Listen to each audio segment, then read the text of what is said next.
The Free Agents podcast contains mature themes and adult language. Any discussion of gambling is for entertainment purposes only. Please abide by all laws in your location regarding gambling. This should be our intro. Can we start?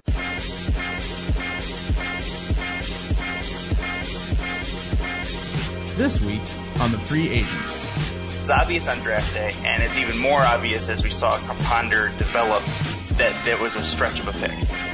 And it showed, and because of it, that's a lot of the reason why Frazier lost his job. Well, this should be the start of the season. This is the time we start talking about hockey on this show because we have no hockey news even on the first of the year to really report. Well, hold on. Time out. Flag on the play. Oh, boy. You didn't see Russell Westbrook on Christmas Day. Welcome to the Free Agent Sports Podcast. I'm Joe Smarge, and this week we are joined via Skype by LJ and Chris Curtis of the Michigan Sports Beat. How's it going, guys? We're talking about Smarge. I'm lucky I didn't get fired like everybody else. Well, you guys are fired because you're fired, LJ, because you didn't drive in even though there's like a foot of snow out there. Sorry, buddy. It's snowing, Smarge. I'm not. We have efficiency requirements, buddy. You got to be here.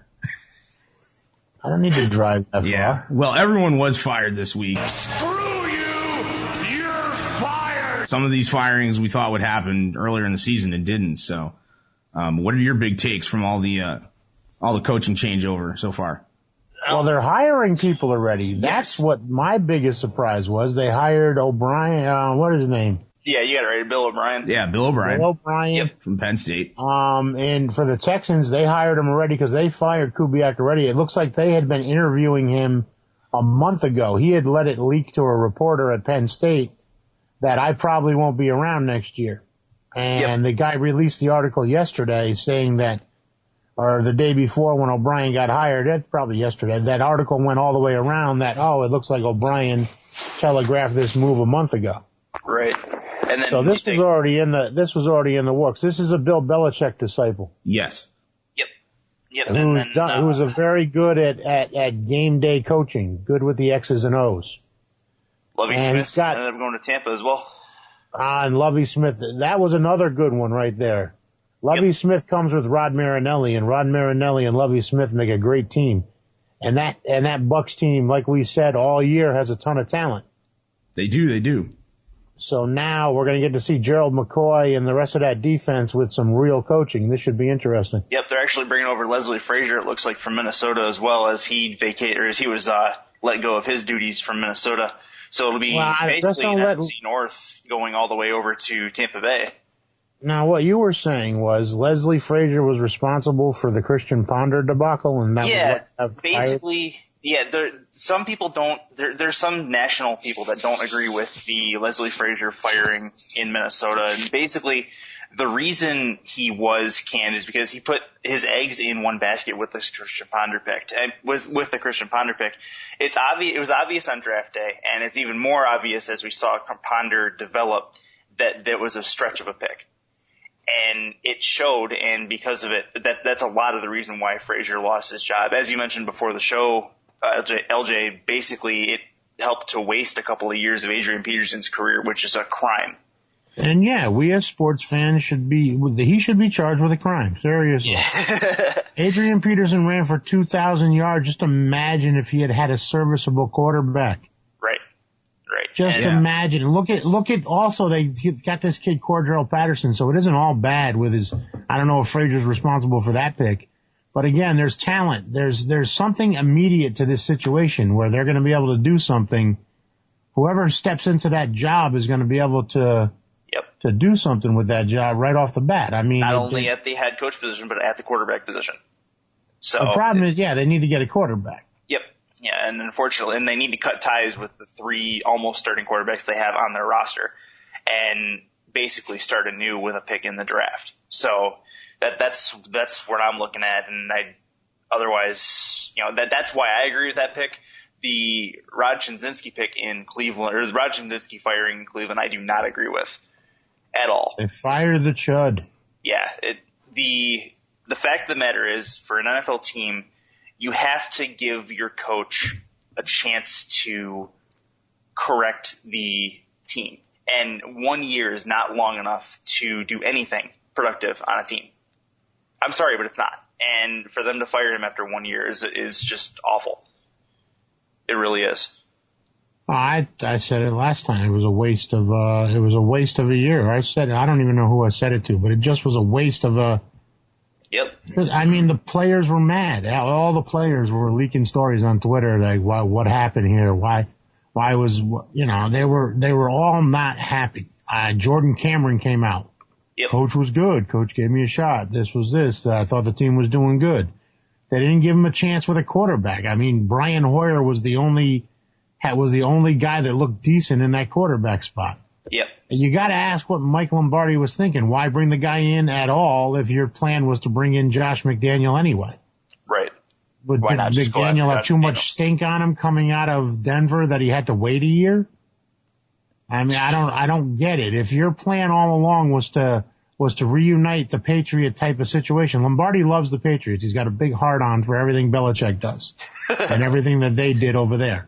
And Lombardi came from the NFL Network and had fallen, and had spoken freely of his love of Brian Hoyer and Josh McDaniel. Yep. He had said it on Simmons' podcast. He had said it elsewhere. So this was his plan altogether, was to get Hoyer there along with McDaniel and put some weapons around him. Well, next year, Hoyer comes back from the ACL. He's interviewing McDaniel this Saturday. Right. And so he's probably going to hire McDaniel pretty quickly. And then next year McDaniel comes in with Gordon and Jordan Cameron and that defense and everything else going on, and he comes into a situation where they even have some cap space. Yeah, the Browns are one of the teams with some cap space too. So they're not going to be able to sign Jay Cutler. He re-signed with the Bears today, right? $18 million a year or something like that. 7 years. Yep. Yeah, no surprise there. Yeah, that wasn't a surprise. They did it quickly and they got it done even before the playoff game. So. Yeah, I like that. Lingering there. LJ, yeah, this business in Cleveland, I mean, I'm not surprised that from a football perspective, yeah, it's stupid to fire Chuds, but if you're Mike Lombardi, you screwed this up pretty bad, and your plan going forward with Brian, with Hoyer's, I'm not sold on that either. I don't think he's really going to be the long-term answer. I don't think he can be that consistently good a quarterback in the NFL. Yeah, we don't know that yet. I mean, you're judging him on the small sample size that we have. We don't have a sample size yet to make an informed judgment on Brian Hoyer yet. Brian Hoyer sat for years behind Tom Brady. When he played in Brady's absence, it wasn't in anything that was important. So I agree with that point, Brian LJ. Hoyer I've seen more Brian Hoyer than you have, LJ, because I've gone to those practices every year. I've watched a lot of those preseason games, and I just don't see it. I see at best a Matt Castle.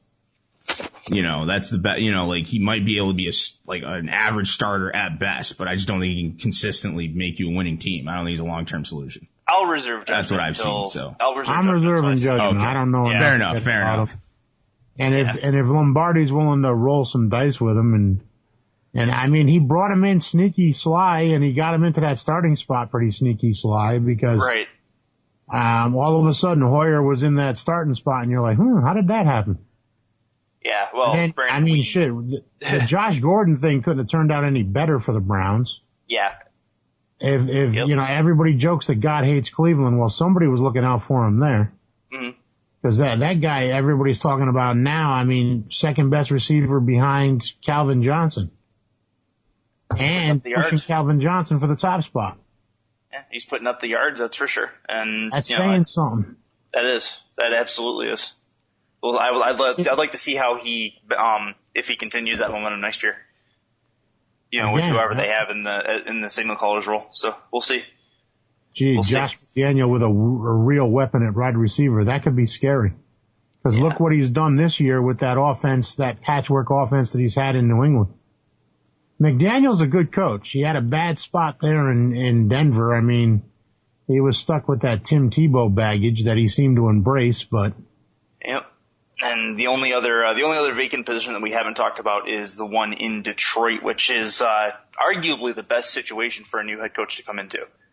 That's where people thought Lovie Smith was going to land. Yeah, people were surprised because I think and Tampa Bay poached Lovie Smith out from under you. They did, and there is a lot of Absolutely. talent in Tampa Bay. But if you look at those two teams, I think Detroit's in a much better situation. I mean, if I'm a coach and I want to go somewhere and win, I think I'd pick Detroit over Tampa Bay. Yeah, I don't know. Tampa Bay's got a little more professionalism and discipline, and in Detroit, you've got a quarterback that throws in the triple coverage on a regular basis. You got a guy that steps on people's heads. Yeah. And you got Reggie Bush as a free agent. He only signed that 1-year deal. No, he actually signed a 3-year deal. He signed a 3-year deal? Yeah, he signed a 3-year deal. He's here for a couple more years. Yep. But the one speculation that's running around Detroit right now is that I may get my wish and Ken Wisenhunt may end up here. That's the main name at the top of everybody's list in Detroit for, who we want. They're setting up an interview also with I believe it's the DC for Baltimore, Jim Caldwell. Yeah, but I would not want to go near Jim Caldwell. I'm in the same boat as you there because I want an offensive-minded coach first of all to help Stafford and do all that. And if you want an offensive-minded coach, Jay Gruden, the offensive coordinator for the Bengals. Yep. Yeah, there's another option. He's been circling the wagons as well. He's been bandied about as a name.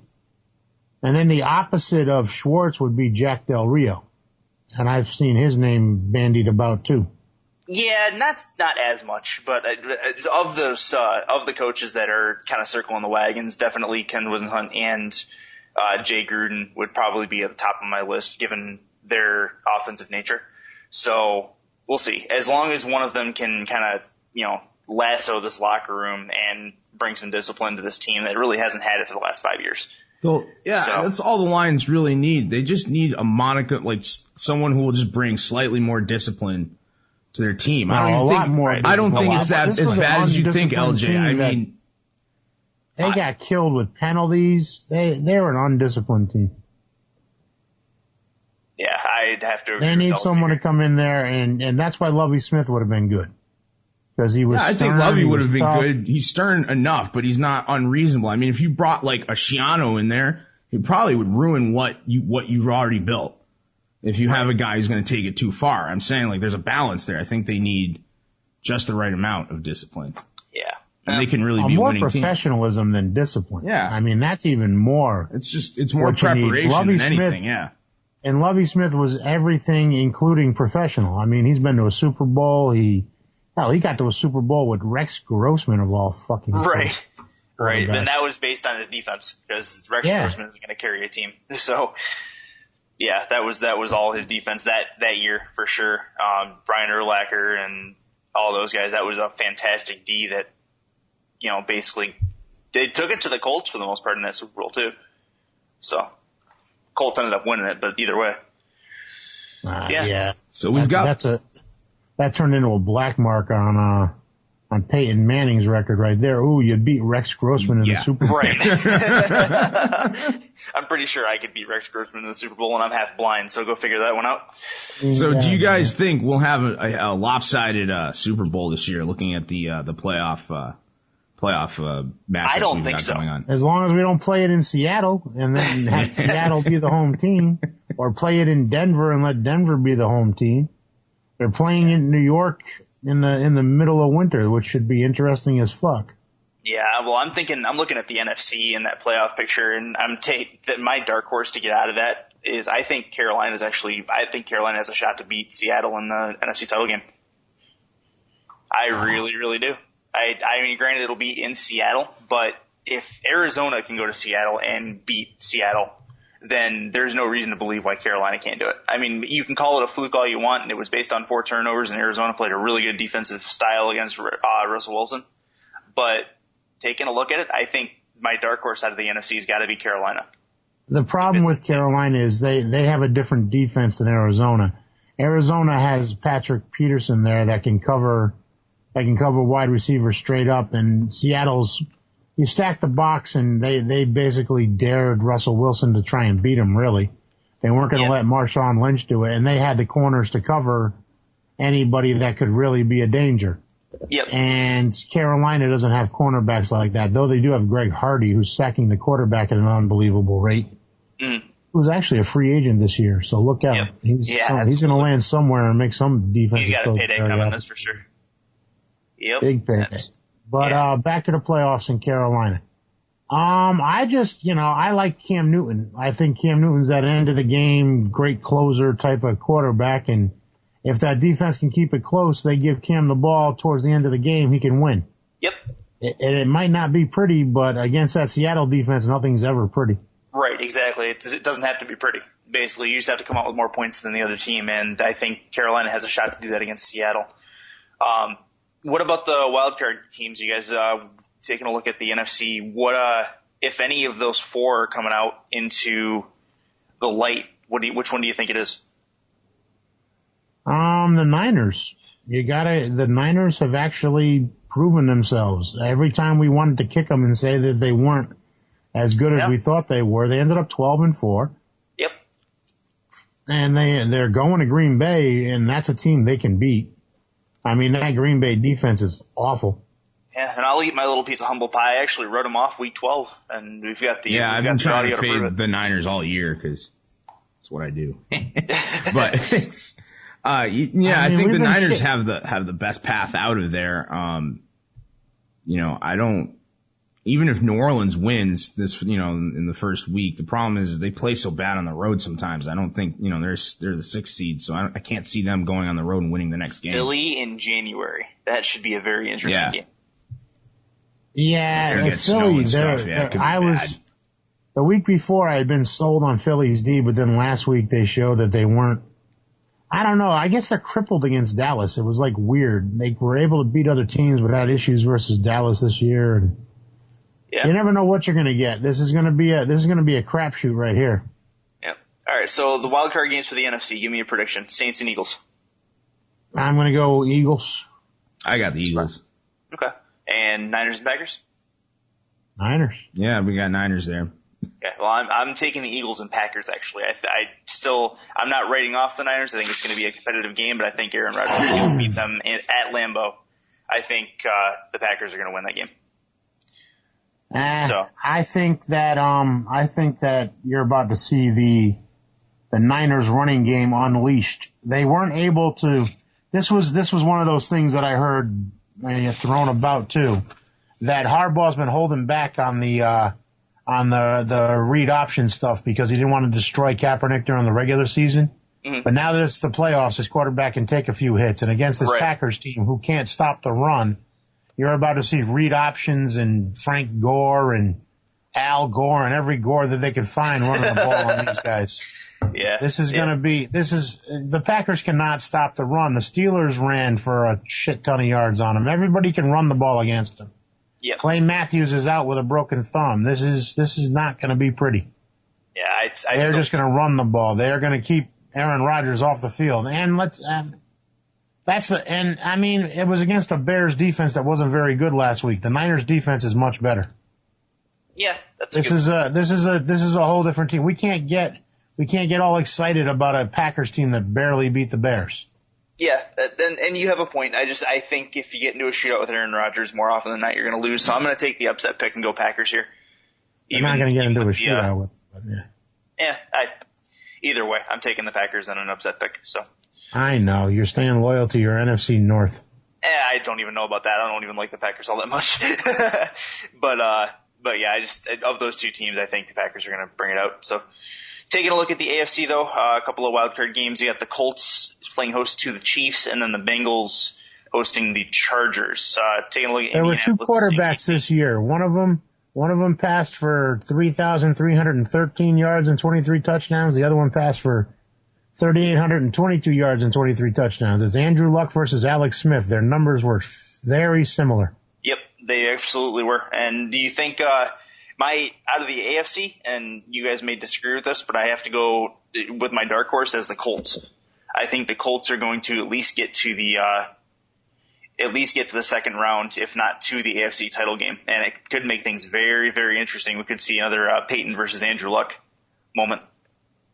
What do you guys think? The Colts had some big wins this year, and then they had some really bad losses. They did, against absolutely. Bad teams. So they're a dysfunctional bipolar team. Yeah. And they've finally decided that they wanted Donald Brown to be the running back and not Trent Richardson. They're ready to let go of that mistake, and they need to make the best of it because they don't have a draft pick in the first round. Right.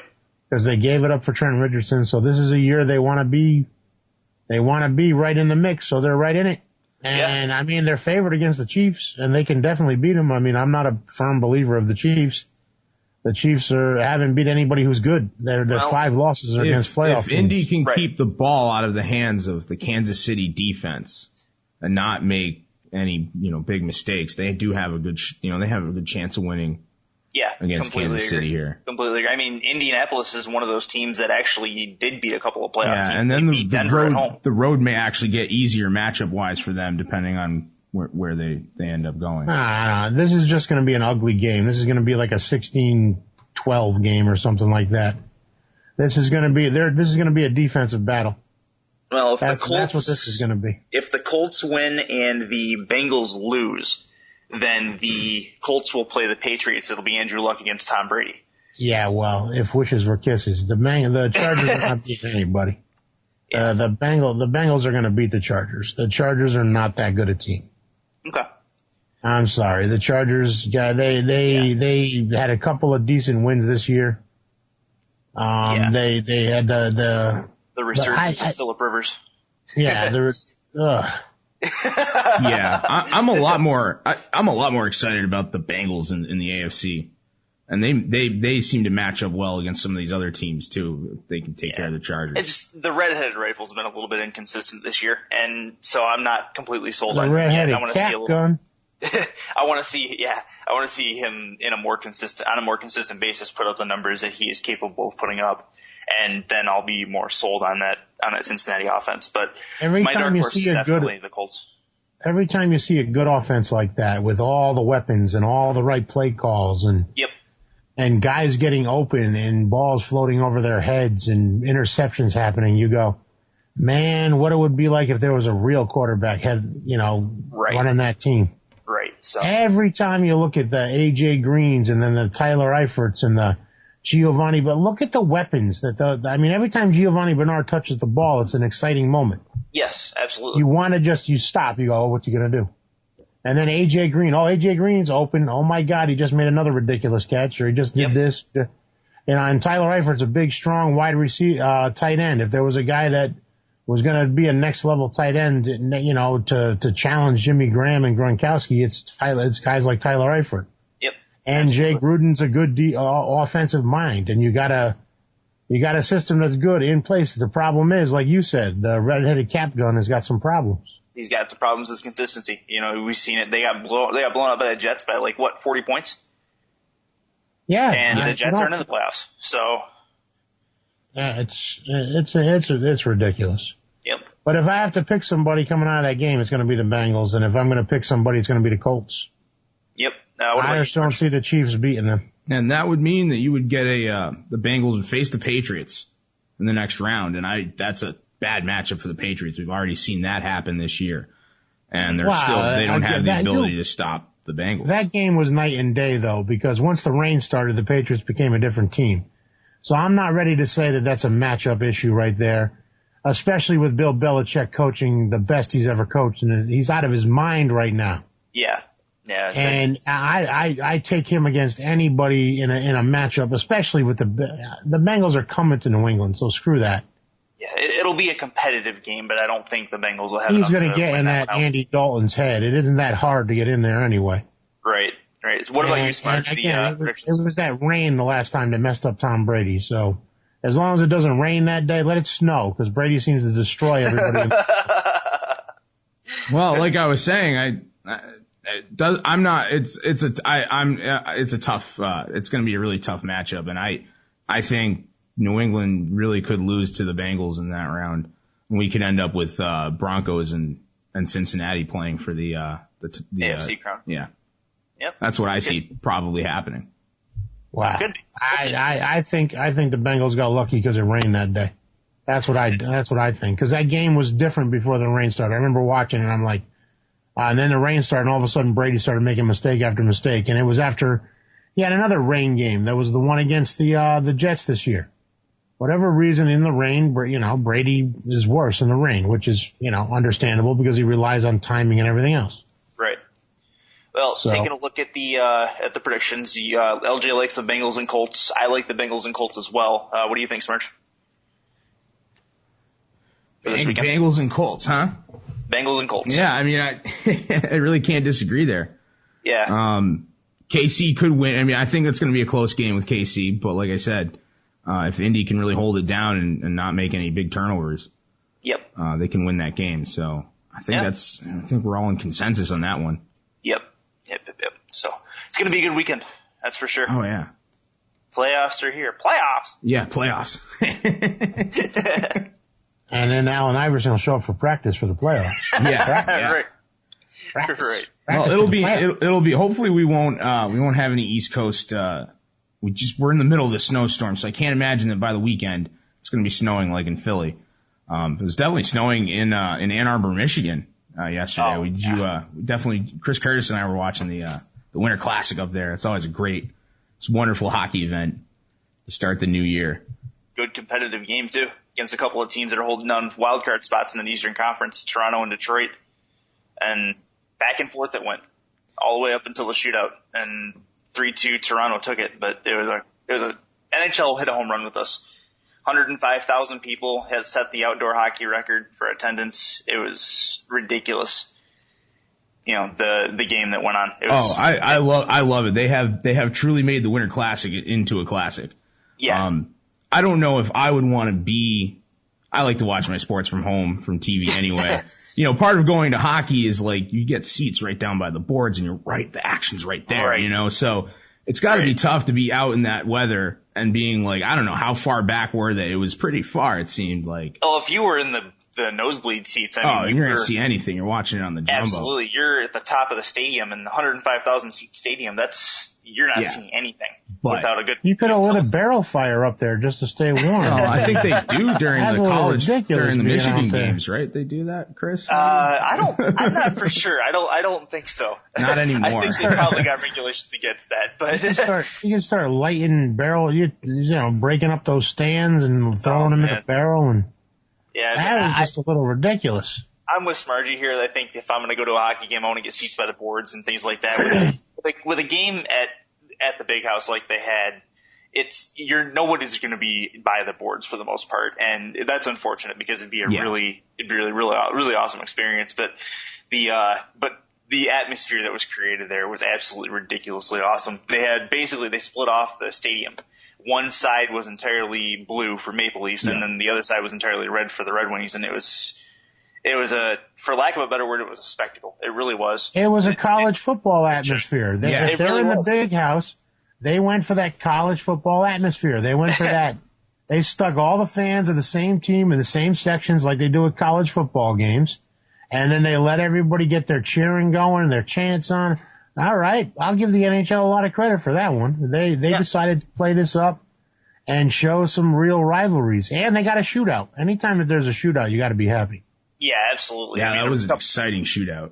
An original six matchup and a couple of really, really nice shootout goals. Toronto basically came in, just snapped the puck from about the top of the circles, and were able to beat Howard a couple of times. And Datsuk had a really pretty forehand backhand move that beat Vernier. Yeah, it was really tough to get elevation with the snow. They said the ice itself was really nice, but you get snow on it, they can only clear it so often. Right, yeah. And elevating the puck in that like those first few shots, the first couple of shots for each team you saw, like they just could not get any lift on it. They were just, the puck was just flat and bouncing around. Even the game-winning goal ended up sneaking underneath Howard's pads. It was tricky. But I really want to commend the NHL for getting this right, and I'm really happy that they haven't tried to expand it and not make it unspecial. A lot of sports leagues would, by this year would be like, oh, we're going to do 5 outdoor games, we're going to have all this stuff, and that's no good. I think what they have is perfect. You're not going to like. There actually are more outdoor games coming this year for the NHL. It's not. There's a few of them. There's I think 4 more in the U.S. and there's 1 in British Columbia, Canada, over in Vancouver's neck of the woods. The one thing is that they won't have them at quite spectacular venues No. like at the Big House. No, it's not going to be that every time. It's a little bit.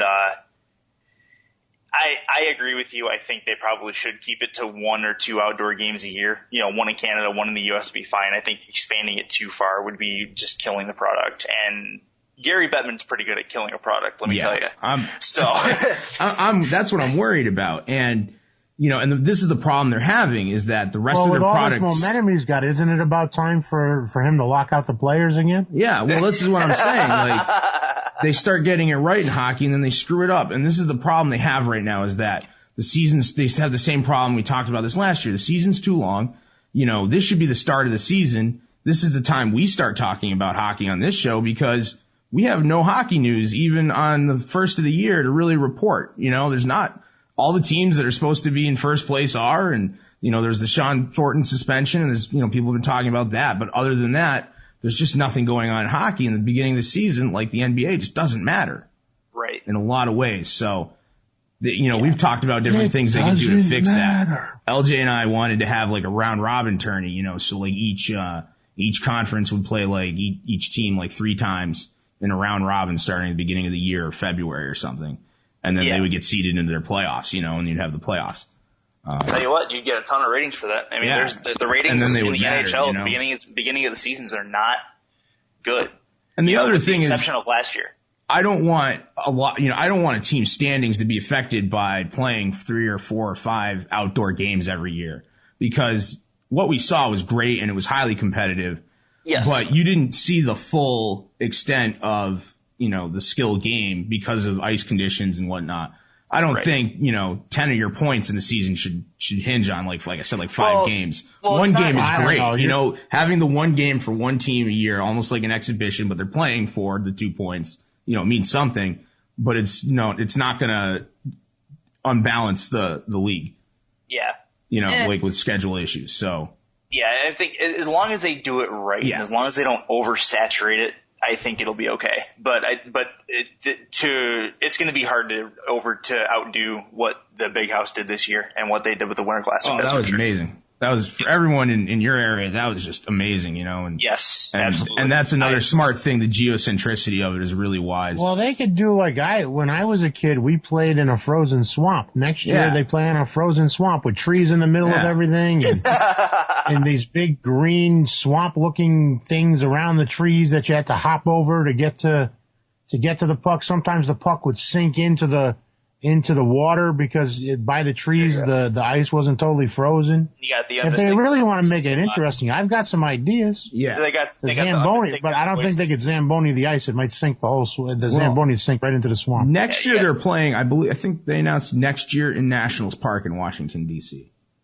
Well, they're running out of epic stadiums. I mean, they started this thing in Wrigley, right, and then they moved it to Fenway, and then they've done the Big House. Fenway, I mean, I don't really care about National Stadium, and I don't really care. I'm going to not care about the venue now. No. Right. I'm done. The Fenway Park one was interesting because they had people sitting on the Green Monster to watch a hockey game. Okay. And then Wrigley because it's Wrigley, and it had the air, and the Blackhawks were great. But I mean, what do you got? You're not giving me much. You're running out of momentum already. I think they just need to continue to cycle around those venues that are hockey centric. There's hockey in LA, but I don't know that having an outdoor hockey game in LA is really going to draw people because those people weren't playing hockey out in the ice when they were kids. People in Boston were. The next obvious one, right? You'd think. Yeah. Is the new Metrodome or whatever they're building over there, is that a dome? No, it's going to be, the new one's going to be a dome, but they're playing outdoors for 2 years while it's being built.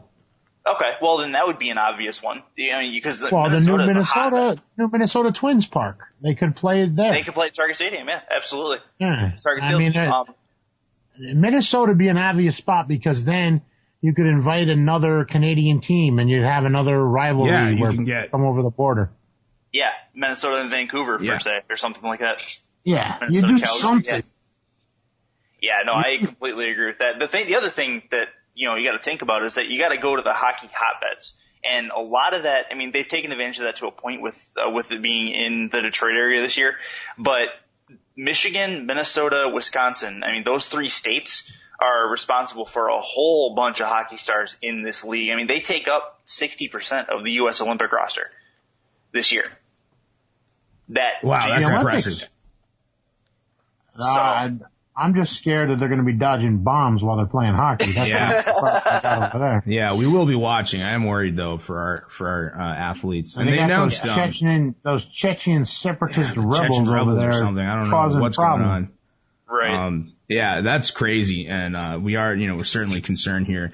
And they announced the women's hockey team at the Classic, which I think was a great thing to do. They actually there. It went a little long. I was a little like, hey, come on, like drop the puck. But it was a really nice ceremony. Yeah, absolutely. And the women's U.S. team's been getting ready. They had I don't know if anyone saw this. This was a few weeks ago now, but the U.S. and Canadian women's team were playing a prelim, and they got into a pretty good hockey brawl. I watched it on YouTube, and we'll try to grab the link for that. It was going around like a few weeks ago. Women fighting and hockey. It was impressive. Knock teeth out. Yeah. I think they should just. I kind of think we should just have professional hockey may just be co-ed someday. And just play men and women. They need the talent in the NHL. I've known two women, I think, that were big enough and brilliant enough to play and athletic enough to play in the NHL. That's it. And both of them were black women, so I don't know if they're gonna. What he doesn't tell you is he actually dated both of them. Oh boy. No, we went looking for women together. Both of these. The truth comes out, LJ. We're at the strip club together. Oh, that's awesome. That's awesome. Oh man. But yeah. Wow, these women could pull women better than I could. I was there taking lessons. This was a younger LJ. Wow, LJ, I'm impressed. Yeah, that's gonna take the jaws of life to get that image out of my head. So yeah, I'm definitely pumped up. I always get pumped up for Olympic hockey. Yeah, I remember I was a kid. I remember all the when we beat. Like I was a little kid, but I just remember all that hype and craziness going on. When it was U.S. and Russia and all that back. I'm old enough to remember. LJ watched it. He remembers. I'm sure he was there. Do you believe in miracles? Yeah. Al Michaels, that awesomeness.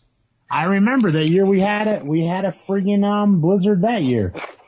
And we had the blizzard, then we had the friggin' hockey game, and I watched it. I was like, this is friggin' amazing. Yeah, absolutely. And then I was like, wait a minute, they beat Finland. And then I was like, wait a minute, they didn't win the gold when they just beat the Russians? They had to go and beat Finland anyway. Right. So who's hot this year? Who's the favorite? Who's good? Who's bad? Well, going to the Olympics. As far as the Olympics go, I mean, the two favorites they have to be Canada and the U.S. I believe they play in the round-robin round just as a preview of the probable gold medal game. And, as we remember from 2010, Sidney Crosby ended up lighting the lamp to give the Canadians the gold that year. So I think the Americans are going to be out for a little bit of revenge. There's actually 13 returning players between U.S. and Canada on their respective teams returning for this Olympics. So it's going to be... And who is the hot goaltender right now? Because that's really...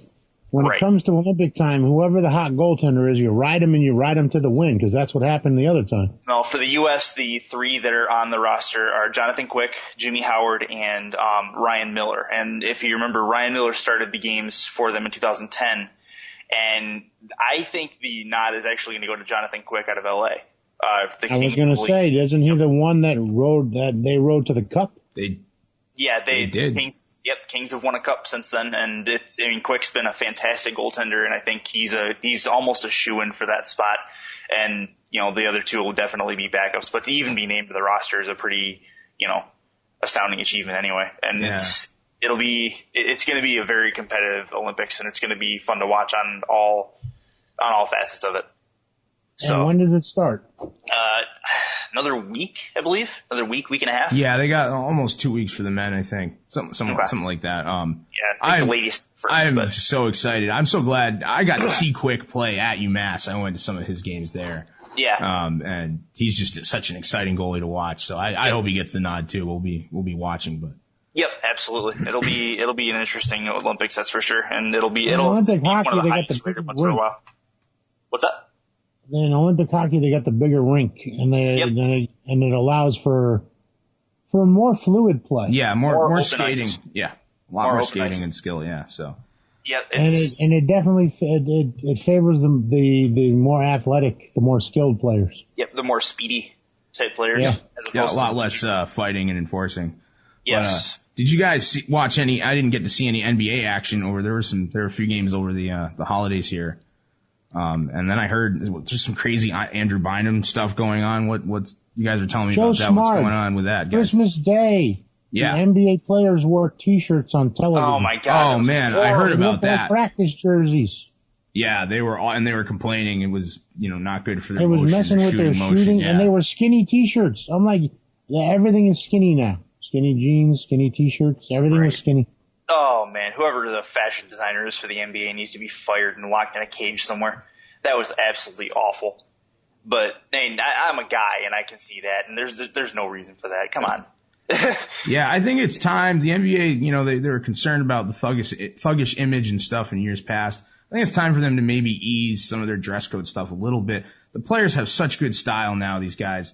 Just let them dress, just give them a little room to Well, hold on, time out. Nice. Flag on the play. Oh boy. You didn't see Russell Westbrook on Christmas Day. No, I didn't. I didn't. He was wearing leather overalls. What? Leather overalls. He did not stutter. A rope train straight out of a Big Daddy Kane video. A big, thick 1980s gold rope. I mean, this thing you could have stopped a mugger with it.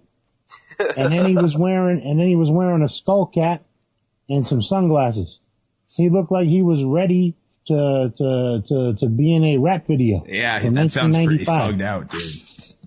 Yeah. So I mean, they have relaxed the dress code to the point now where they either look like clowns or thugs. Right. I mean, they're all wearing these glasses with these plaid shirts and these skinny pants and every fashion designer sending NBA players clothes they can wear now. It's getting a little silly, to be honest with you, but I say let it go for it because the game on the court itself has been great. It's been a good year for the NBA. I don't agree with the jerseys they made the players wear on Christmas Day, but I mean the product on Christmas Day was fantastic, so I really can't complain too much. The last games were fantastic, but early in the day we've got some issues. We need to like I said, Smarge, you were saying about the NHL, but yeah, we pretty much know who's good and who's bad in the NBA right now. Can we just fast forward to the playoffs? Yeah, we're killing time. Right. Well, the other thing is that, taking a look at the Christmas Day schedule for the NBA, I think really they were oversaturating it, kind of like the outdoor games at the NHL, like you just mentioned. Having 5 Christmas Day games, I think, is a little much. And, I think 1 or 2 max, I think, is probably the cap there.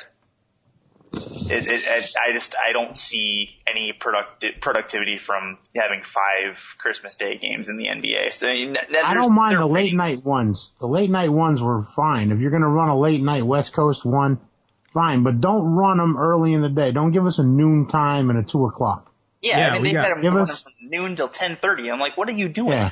Well, they want everyone, just like with football, to sit down and eat their dinner in front of the game. Yeah, but not everyone's in a household where that's allowed. I mean, when I was growing up, we would have been chased around and with a wooden spoon or something. Oh no! I mean, the thing is, have TV on during dinner. The Thanksgiving tradition in football is an entirely different animal by itself. I mean, and the thing is, the NFL doesn't overdo it for the most part. I mean, max they have is 3 games on Thanksgiving. Wow, I don't think they can fit any more. I mean, if they want to start overlapping games, and then have regional, but the NFL stuffed their schedule too. Like, all these leagues are greedy. Let's not give any of them credit for not being greedy. If the NFL could find another way to put a game out there and start it at like 8 in the morning in London or some shit, they would figure out a way to do it. I mean, and then have another game be starting at like 10:30 or 11 or 11 at night, 11:30 at night on the West Coast. Right. And they would find a way to squeeze it in if it was viable. Yeah, no, they don't give a fuck. They're ready to kill their players now, having them play every Thursday during the season. But I agree with it to a point. the thing is the NFL has a tradition to keep up with Thanksgiving. The NBA not so much on Christmas Day. I mean, it's a fairly new thing. And only a few years ago they started doing the big Christmas Day games. I mean, well, they've been doing it for a while, but they haven't done as many. And it isn't as much of a tradition as the one for football, and I don't think it's going to ever be. So I mean, they used to play on Christmas Day all along. I mean, they were showing best scoring days on Christmas, and Bernard King from the Knicks back in the 80s had one of those big days. So yeah, they just haven't done. They go back forever, but it wasn't highlighted the way it was this year. I mean, they really pushed it this year. Yeah, and I didn't really necessarily agree with it. But, it is what it is. And then,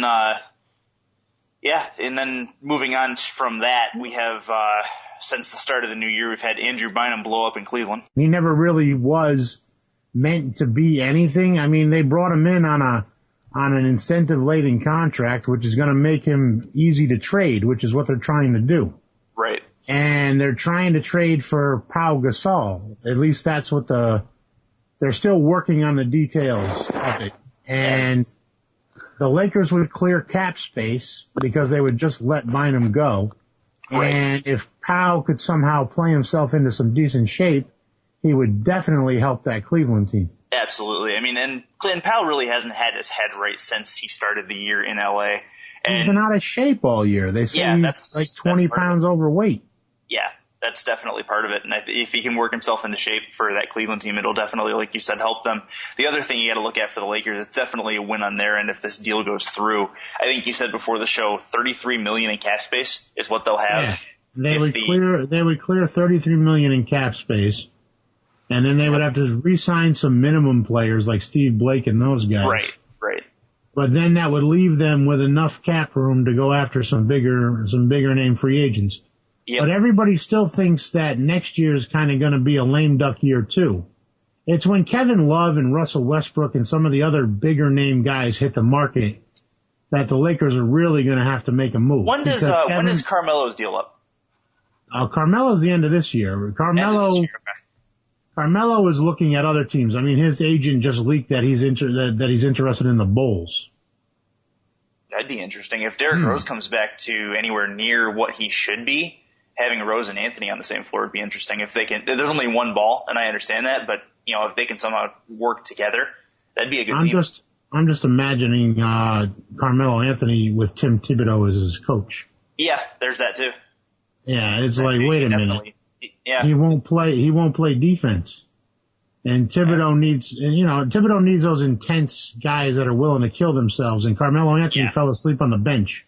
Yeah, I think of the major teams that have a stake in this, I think, honestly, if you're the Lakers, do you go after Carmelo? If you have $33 million cap space. Again, Carmelo fell asleep while in street clothes on the bench when he wasn't playing for the Knicks. Right. You would never see that from a professional. That's he true. literally fell asleep. I mean, yeah, you can't do that. So, you can't. It's just a thought. Yeah, but who invests in a guy like that? Yeah, no, I agree with you, but I mean, if he wants to stay in the big markets, I mean, LA would be a logical choice. It's just a matter of if LA would go after him.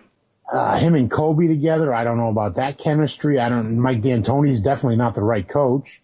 Yeah. You'd have to fire D'Antoni. You'd have to bring in someone like Phil Jackson who can manage when you need a guy to manage big personalities, like Joe Torre with the Yankees, yep. like Phil Jackson with all of those teams, like Pat Riley, like Larry Brown, every now and then they bring him in to manage these big teams. Yeah. You need someone that can manage these guys and has that gravitas to get the respect of a selfish, self-indulgent 20-something-year-old basketball player.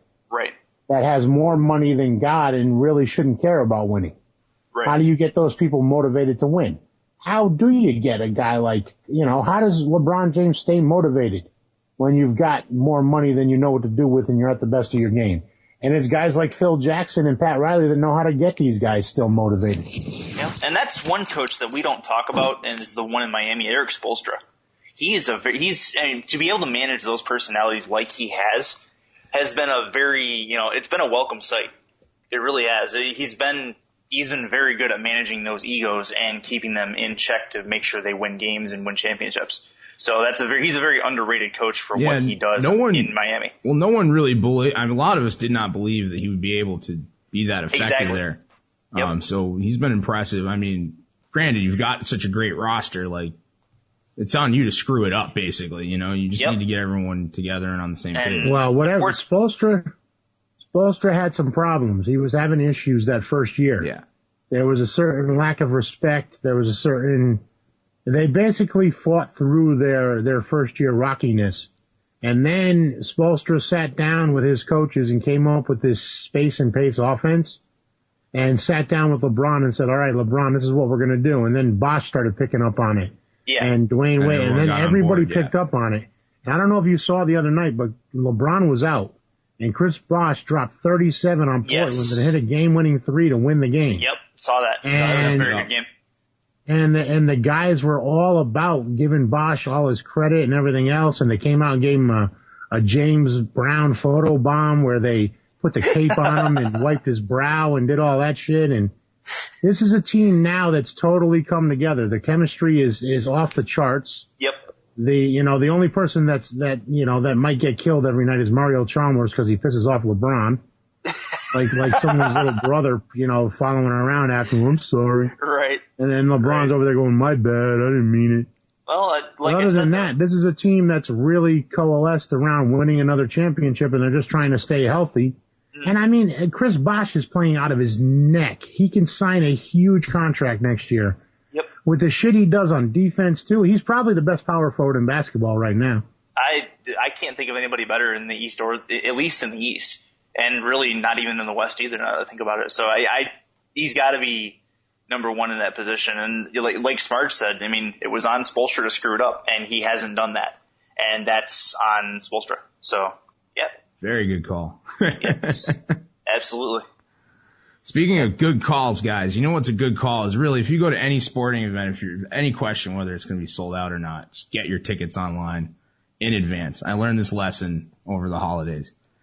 Some friends are coming to visit. I tried to go to UMass basketball. They've been playing really well. They've got one loss this year. I've been trying to get out to a game and start covering some of it and stuff. Yep. So my buddy texted me, like a few days before the last game, and before the weekend, and he's like, "Oh, maybe we should get tickets. We got like 10 people." I'm like, "Well, I don't know. School's out, so all the students won't be there. It's kind of like I don't know that it'll really sell out, even though they're playing well." It's like, "Well, I'll just meet up there." I get dropped off. My wife dropped me off out there because I didn't want to take the car because there's so much traffic around Mullins Center in the game. It's easier to just So she drops me off at like Southwest, which is like down the hill. It's a good like 10-minute walk up to the Mullins Center, and the traffic is just insane.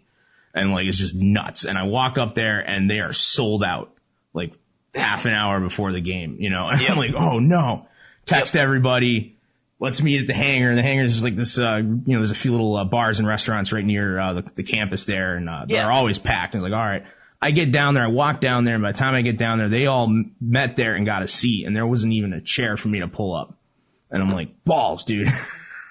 So I race home, and I got home just in time to see Chaz Williams foul out of that game, and I'm like, oh no. Like, it's the worst thing that could happen there. Right. They could, that could take a team out of the game. And they were clearly like, shook by that.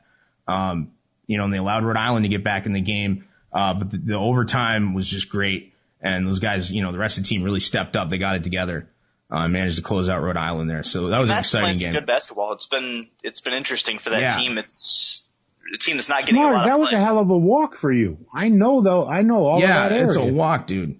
If you walk from the It's a good mile from Southwest to in the cold. You got your exercise for a month. Dude, I was in rough shape. Or in no shape. One of the two. And then I couldn't even get a beer. So I was like, I got to see the rest of this game. But I do. So I have tickets for the Wednesday game this week. You guys have any New Year's resolutions, like sports wise, or just in general, or any new stuff for the new year you guys want to lingering on? You want to talk about, or I think I might just do it. I resolve to not have any resolutions and just leave everything. Willy-nilly. If I keep the expectations low, there's less chance of me disappointing people.